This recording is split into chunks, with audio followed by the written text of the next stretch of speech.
Good morning class. आज का हमारा वीडियो रिसर्च पेपर पे बेस्ड है। मेरे पास रिक्वेस्ट आई थी कि मैम रिसर्च पेपर कैसे लिखते हैं, प्लीज़ उसका एक आप वीडियो शेयर कीजिए। तो आज हम वही वीडियो में डिस्कस करने वाले हैं। तो देखिए, रिसर्च पेपर क्या होता है ये मैं ऑलरेडी अपने शॉर्ट में बता चुकी हूँ, एक बार उसको फटाफट गो थ्रू कर लेते हैं। तो बेसिकली इस वीडियो में हम बताने वाले हैं रिसर्च पेपर की डेफिनेशन और उसका स्ट्रक्चर। तो डेफिनेशन एक बार गो थ्रू कर लेते हैं। क्या होता है रिसर्च पेपर? एक एकेडमिक राइटिंग होती है जो हमारे टीचर्स, एकेडमिशियंस, हमारे स्टूडेंट्स, हमारे रिसर्च स्कॉलर्स वो लिखते हैं अपने रिसर्च के दौरान, इसलिए इसको हम स्कॉलरली आर्टिकल भी बोलते हैं। इसको हम एक्सपेंडेड एस्से भी बोलते हैं। क्यों? क्योंकि एस्से आप किसी टॉपिक पे लिखते हैं, लेकिन एस्से जो होता है वो लिमिटेड नंबर ऑफ वर्ड्स का, आपका आधा पेज का, एक पेज का उतना होता है, लेकिन ये उसका भी एक्सपेंडेड फॉर्म होता है, यानी कि 7-8 पेज, 10 पेज, 12 पेज, डिपेंड करता है कि आपकी कितनी रिक्वायरमेंट है। ठीक है। अब इसमें जो कंटेंट होता है वो आपके टॉपिक को सपोर्ट करता है। ठीक है। अब ये बेस्ड किस पे होता है? या तो आप अपना कोई नया टॉपिक लीजिए, लेकिन कोई भी नया टॉपिक लेंगे तो उस पर पुराने टाइम पे या हाल फिलहाल में रिसेंटली कोई ना कोई रिसर्च ऑलरेडी हो चुकी होती है। तो या तो आप पुरानी रिसर्च उठाइए, अर्लियर रिसर्च पे या तो ये बेस्ड होता है, या आप कोई अपना अलग टॉपिक भी लेते हैं तो आपको पुराने रिसर्च पेपर गो थ्रू करने पड़ते हैं। ठीक है। तो इसलिए हमने लिखा है कि it is based on earlier research. अच्छा, ये होता क्या है, इसमें क्या क्या चीज़ें हम कर सकते हैं? इसमें हम फील्ड में जाके सर्वे कर सकते हैं। पुराने रिसर्च पेपर जो ऑलरेडी रिसर्च हो रखी है, या जो हमारा प्राइमरी डेटा है या जो हमारा सेकेंडरी डेटा है, उसका हम इवेल्युएशन करते हैं और फिर उसके बाद उसका इंटरप्रिटेशन करके हम रिजल्ट बनाते हैं बेसिकली। ठीक है। तो ये तो हो गई डेफिनेशन वाला पार्ट कि रिसर्च पेपर होता क्या है। अब रिसर्च पेपर में क्या क्या लिखा जाता है, क्या क्या उसका स्ट्रक्चर होता है, उसकी बात करते हैं। तो देखिए, रिसर्च पेपर का जो स्ट्रक्चर होता है वो कहाँ से शुरू होता है? बेसिकली सबसे पहला होता है हमारा टॉपिक। टॉपिक जो है आपका, वो आपका किसी भी फील्ड का हो, लेकिन आपको अपने टॉपिक को नैरो डाउन करना बहुत ज़रूरी है। नैरो डाउन मतलब ये नहीं कि ऐसे सपोज जो कंप्यूटर साइंस वाले लोग हैं वो कहें कि मैं डेटाबेस पे रिसर्च पेपर लिखना चाहता हूँ, but database is a very vast subject. Database is not topic, database is a subject. तो उस डेटाबेस में आप क्या करना चाहते हैं? मैं डेटाबेस में सपोज नॉर्मलाइजेशन पे काम करना चाहता हूँ, तो नॉर्मलाइजेशन में क्या 1NF, 2NF, 3NF, 4NF, 5NF, BCNF, ये तो हम पढ़ चुके हैं। उसमें आप क्या नया करना चाहते हैं? जी, मैं इसमें नॉर्मलाइजेशन की एक नई फॉर्म लेके आना चाहता हूँ। क्यों? क्योंकि इनकी ये जो फॉर्म्स ऑलरेडी एग्जिस्ट करती हैं उसमें ये ड्रॉबैक है। ठीक है। तो आपने क्या किया, अपनी रिसर्च के टॉपिक को आपने नैरो डाउन कर दिया, यानी कि उसको बिल्कुल छोटा करके ले आया आप कि मैं इसमें करना क्या चाहता हूँ एक्चुअली। या जो मार्केटिंग MBA वाले बच्चे हैं या जो मार्केटिंग फील्ड के हैं, मैनेजमेंट फील्ड के हैं, वो क्या करना चाहते हैं? जी, मैं कंज्यूमर के, मैं किसी बिहेवियर पे लिखना चाहता हूँ। लेकिन कंज्यूमर के किस बिहेवियर पे लिखना चाहते हैं आप? जी, मैं बाइंग बिहेवियर पे लिखना चाहता हूँ। अब बाइंग बिहेवियर वेरी करता है उस प्रोडक्ट के ऊपर कि आप क्या खरीदना चाहते हैं। आप नेल पॉलिश खरीदना चाहते हैं, आप टूथब्रश खरीदना चाहते हैं, या आप अपना घर खरीदना चाहते हैं, तो उस पर डिपेंड करता है। तो आपको नैरो डाउन करना पड़ेगा। जी, मैं कंज्यूमर का बाइंग बिहेवियर पे टॉपिक लेना चाहता हूँ, कार बाइंग बिहेवियर पे। ठीक है। तो आपको अपनी रिसर्च को नैरो डाउन करना पड़ेगा। इस पर भी हम एक वीडियो लेके आएंगे कि how to narrow down your research topic. ठीक है। क्योंकि ये बहुत इंपॉर्टेंट है। या तो आपको कहीं से रिसर्च का टॉपिक मिल जाए, आपके कोई गाइड दे दे, आपकी टीचर दे दे, तो बहुत अच्छा है, नहीं तो खुद से ये टॉपिक सोचना ही अपने आप में 3 महीने ले लेता है। चलिए, ये तो हुई आपके टॉपिक की बात। तो सबसे पहले जो आपके रिसर्च पेपर में लिखा जाता है वो आता है आपका टॉपिक, जिसको हम हेडिंग भी बोलते हैं। ठीक है। उसके बाद आती है ऑथर की डिटेल्स, जिसमें आपके ऑथर का नाम, उसका ईमेल आईडी, उसका डेजिग्नेशन, ये सब चीज़ें लिखी जाती हैं। ठीक है। Now comes the main part, abstract. अब एब्स्ट्रैक्ट होता क्या है? देखिए, एब्स्ट्रैक्ट नॉर्मली क्या होता है, 100 से 150 शब्दों का एक पैराग्राफ होता है, जिसमें आप ये बताते हैं कि आप अपने पेपर में करने क्या वाले हैं। आपका ये जो पेपर है ये क्या आपको आप इसमें क्या क्या चीज़ें लिखने वाले हो, मैं इसमें इस बारे में रिसर्च करने वाला हूँ, मैं इसमें ये चीज़ें लिखने वाला हूँ, वो होता है हमारा एब्स्ट्रैक्ट। आपने अक्सर देखा होगा कि जब आप रिसर्च पेपर कहीं सबमिट करते हैं तो सबसे पहले वो आपको बोलते हैं कि एब्स्ट्रैक्ट सबमिट कीजिए, ठीक है। तो एब्स्ट्रैक्ट में क्या होता है, बेसिकली आपके जिसको हम बोलते हैं की पॉइंट्स होते हैं आपके पेपर के, मेन पॉइंट्स जो होते हैं, आप अपने पेपर में क्या कर रहे हैं, ठीक है, आप प्राइमरी एलिमेंट क्या डाल रहे हैं उसमें, ठीक है, और अपने पेपर में जो आप रिसर्च कर रहे हो उसके वो किस बारे में है, ठीक है, झटका भी दे देते हो, या अपनी टेक्नोलॉजी आप जो आप यूज़ कर रहे हो वो भी आप एब्स्ट्रैक्ट में आप एक लाइन में लिख सकते हो। तो आपका एब्स्ट्रैक्ट जो है वो 100 से 300 शब्द का हो सकता है। क्लियर। अब आता है कीवर्ड्स। तो कीवर्ड्स जो होते हैं वो बेसिकली आपके जो आर्टिकल है, जो भी आप रिसर्च पेपर लिख रहे हो, उसमें आप कौन कौन से सिलेक्टेड वर्ड्स डाल रहे हो जो कि रीडर्स आपका जब पेपर पढ़ें तो उसको देख के वो ये समझ पाएँ कि अच्छा ये पेपर में ये की टॉपिक्स हैं या ये टेक्निकल टर्म्स हैं जो हम पढ़ने वाले हैं, ठीक है।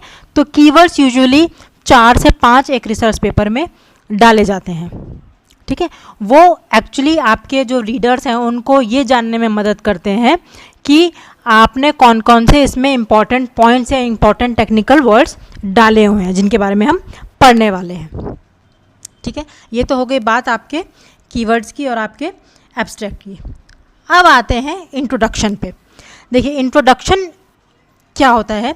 इंट्रोडक्शन बेसिकली जैसे आप कोई भी बुक उठा के देखेंगे तो जैसे बुक में आपका फर्स्ट चैप्टर इंट्रोडक्शन होता है which introduces you about the topic, कि आप इसमें ये चीज़ें पढ़ेंगे, ये चीज़ यहाँ से आई, बेसिकली वो कहाँ से शुरू हुई, उसका बैकग्राउंड तैयार करना, अपने टॉपिक का बैकग्राउंड तैयार करना कि मैं आजकल दुनिया में ये चल रहा है या मैंने ये चीज़ पढ़ी थी या आजकल टेक्नोलॉजी के ज़माने में ये चीज़ ऐसी हो रही है, इसलिए ये इस चीज़ की हमें बहुत ज़रूरत पड़ रही है, तो हम ये पेपर ये चीज़ों के लिए लिख रहे हैं। ये बेसिकली हमारे टॉपिक को इंट्रोड्यूस करता है, बल्कि हमारा जो पेपर ब्रॉडर एकेडमिक फील्ड की तरफ लेके जाता है, हमारा आर्गुमेंट जो है और बढ़ा देता है। आप इसमें बेसिकली अपना पेपर का शुरू का निचोड़ लिखते हैं कि मैं ये पेपर लिखने के लिए क्यों, कहाँ से मुझे गाइडेंस मिली, मैंने ये पेपर लिखना क्यों शुरू किया, क्या मैंने कोई बुक पढ़ी या मुझे किसी चीज़ में तकलीफ़ हुई या मैं क्या सोच के मैंने ये पेपर लिखना शुरू किया, वो बेसिकली आपका इंट्रोडक्शन का पार्ट होता है, ठीक है। अब जब आप पेपर लिख रहे हैं तो ऑब्वियसली उस पेपर के बारे में, उस टॉपिक के बारे में या उस टॉपिक से रिलेटेड जानकारी आपने कहीं ना कहीं से तो उठाई होगी, या तो आपने इंटरनेट से उठाई है, किसी रिसर्च आर्टिकल से उठाई है, किसी बुक से उठाई है, कहीं किसी नोट से उठाई है, किसी प्रेजेंटेशन से उठाई है, कहीं से भी आपने जानकारी अगर उठाई है तो वो आपको नोट डाउन करना सबसे ज़रूरी है। तो जब भी आप रिसर्च पेपर पढ़ें लिखें तो जो पेपर्स आपने पढ़े हैं या जो कंटेंट आपने पढ़ा है कहीं से भी उसको नोट डाउन करते जाइए, क्योंकि बाद में जब हम रिसर्च पेपर को फाइनल वाइंड अप करते हैं तो हमें वापस से वो ढूंढना नेक्स्ट टू इम्पॉसिबल हो जाता है और हम ढूंढते रहते हैं कि हमने कहाँ से लिया था ये वाला आर्टिकल। तो उसको उसी समय जब आप पढ़ रहे हैं उसी समय सेव कर लीजिए या उसी समय जॉट डाउन कर लीजिए उस रिसर्च पेपर का नाम, उसके ऑथर का नाम और उसका पब्लिशिंग का, उसका जर्नल का नाम, ISSN नंबर, इसका वॉल्यूम नंबर, सब कुछ आप नोट डाउन कर लीजिए। अब वो किस लिए ज़रूरी होता है? वो ज़रूरी होता है पेपर के एंड में जब हम रेफरेंसेस डालते हैं, एक तो वहाँ ज़रूरी होता है, दूसरा हम इंट्रोडक्शन के बाद लिखते हैं लिटरेचर रिव्यू। तो लिटरेचर रिव्यू में क्या आता है, जो आपके टॉपिक पे ऑलरेडी रिसर्च हो चुकी है, जो आपके टॉपिक पे कुछ रिसर्च ऑलरेडी हो चुकी है, तो उस रिसर्च में हम ये चीज़ लिखते हैं कि पुराने ऑथर्स ने जिन्होंने इस टॉपिक पे रिसर्च की है उन्होंने इसमें क्या क्या काम किया हुआ है ऑलरेडी। सन 1991 में ऑथर एक्स ने इस टॉपिक पे ये काम किया था, 1995 में ऑथर वाई ने इस टॉपिक पे ये काम किया था। तो हम उसमें कुछ ऑथर्स का नाम और उनका ईयर ऑफ पब्लिशिंग के साथ ये बताते हैं कि इसमें पुराने रिसर्चर्स ने क्या क्या काम किया हुआ है। ये हमारा लिटरेचर रिव्यू होता है। आई होप इतना आप लोगों को समझ में आ गया होगा। नेक्स्ट बढ़ते हैं ऑब्जेक्टिव की तरफ। ऑब्जेक्टिव बेसिकली हमारा ये बताता है कि हम जो भी प्रोसेस या प्रोडक्ट या रिसर्च जो भी हम इंट्रोड्यूस कर रहे हैं उसका हमारा ऑब्जेक्टिव क्या है, एम क्या है, हम क्यों इंट्रोड्यूस करना चाह रहे हैं, इसका क्या फ़ायदा होगा। The objective of the research is so and so, ताकि हम ये जान पाएँ, ताकि हम ये कर पाएँ। ये बेसिकली आपका छोटा होता है, आप इसको 4-5 लाइनों में भी वाइंड अप कर सकते हैं। ठीक है, नेक्स्ट आती है हमारी मेथडोलॉजी, जिसको हम प्रपोज्ड मेथडोलॉजी भी बोलते हैं। अब मेथडोलॉजी में क्या होता है, ये मेथडोलॉजी डिस्क्राइब करती है कि आप अपने मेथड में जो भी तरीका आप अपना रहे हैं उसको कैसे आप एग्जीक्यूट करेंगे, कौन कौन से आप इसमें स्ट्रेटजीज यूज़ करेंगे, कौन कौन से फॉर्मूलेज यूज़ करेंगे, कौन सी टेक्निक्स यूज़ करेंगे। ठीक है, तो ये आता है आपका मेथडोलॉजी में, क्या तरीका आप अपना रहे हो। आपने बोल दिया जी मैं तो इसमें जैसे हमने नॉर्मलाइजेशन की बात की कि हम इसमें एक नया नॉर्मल फॉर्म ऐड करना चाह रहे हैं, लेकिन हाउ, आप कैसे ऐड करेंगे। या मैं कंज्यूमर बाइंग बिहेवियर गाड़ी का जानना चाह रही हूँ किसी के बारे में, कैसे, मैं क्वेश्चनेयर लेके जाऊँगी, मैं सर्वे करेंगे, हम लोग डिफरेंट कंट्रीज़ का हम डेटा उठाएंगे, पुराना और नई डेटा से कंपेयर करेंगे। तो क्या टेक्निक आप अपनाने वाले हो, वो बेसिकली आपकी मेथडोलॉजी होती है। नेक्स्ट कम्स योर रिजल्ट्स और ऑब्जर्वेशन, एक ही बात है। जो आपने टेक्निक्स अपनाई हैं उससे आप क्या रिजल्ट कंक्लूड करते हो, आप किस ऑब्जर्वेशन पे पहुँचे हो, क्या नतीजा निकला है इस चीज़ का, वो आपका रिजल्ट होता है। ये भी आपका स्मॉल, आप उसको you can write a small paragraph on this कि this is the result we have got from our research. Now comes the conclusion. देखिए, कंक्लूजन और रिजल्ट में अगर आप कंफ्यूज हो रहे हैं तो मैं आपको बता देती हूँ। रिजल्ट जो होता है आपका एक्चुअल में, आप जब आप कैलकुलेशन करते हो या मेथडोलॉजी आप अप्लाई करते हो, एग्जीक्यूट करते हो, तो उसका जो भी निचोड़ निकल के आता है वो आपका रिजल्ट हो जाता है। कंक्लूजन में आप अपने रिजल्ट को इलेबोरेट करके रीडर को ये समझाते हो, या जो भी पढ़ने वाला है आपके रिसर्च पेपर का, ये समझाते हो कि रिजल्ट तो मेरा XYZ आया, इसका मतलब क्या हुआ। समझ रहे हैं, मैंने अर्थक्वेक पे एक रिसर्च पेपर बनाया और मेरा आंसर आया 0.06, वो तो रिजल्ट आ गया 0.06, लेकिन इसका मतलब क्या हुआ।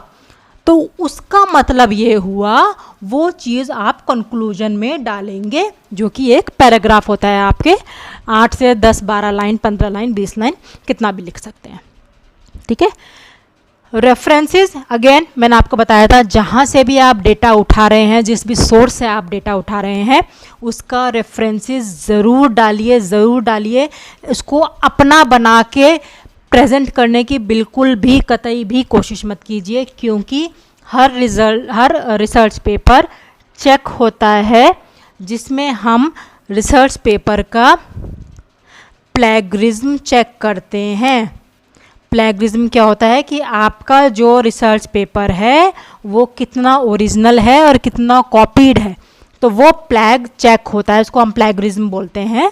वो प्लेगरिज्म चेक होने के बाद ही आपका रिसर्च पेपर पब्लिश होता है। और अगर आपने ज़्यादा कंटेंट कॉपी किया हुआ है तो वो पेपर एक्सेप्ट नहीं होता है। ठीक है, तो ये तो हो गया बेसिक रिसर्च पेपर की डेफिनेशन और उसका स्ट्रक्चर। हमारी आने वाली वीडियोज़ में मैं आपको बताऊँगी how to narrow down your topic of a research paper, और आपको ये चीज़ें लिखने का एक थोड़ा सा आइडिया दूंगी, और प्लैग कम से कम आप अपने रिसर्च पेपर में डालें, उसका भी आपको तरीका बताऊंगी। ठीक है, इसके लिए हमारा चैनल सब्सक्राइब कीजिए, ज़्यादा से ज़्यादा शेयर कीजिए, ज़्यादा से ज़्यादा लोगों से सब्सक्राइब करवाइए और आगे बने रहिए। Thank you.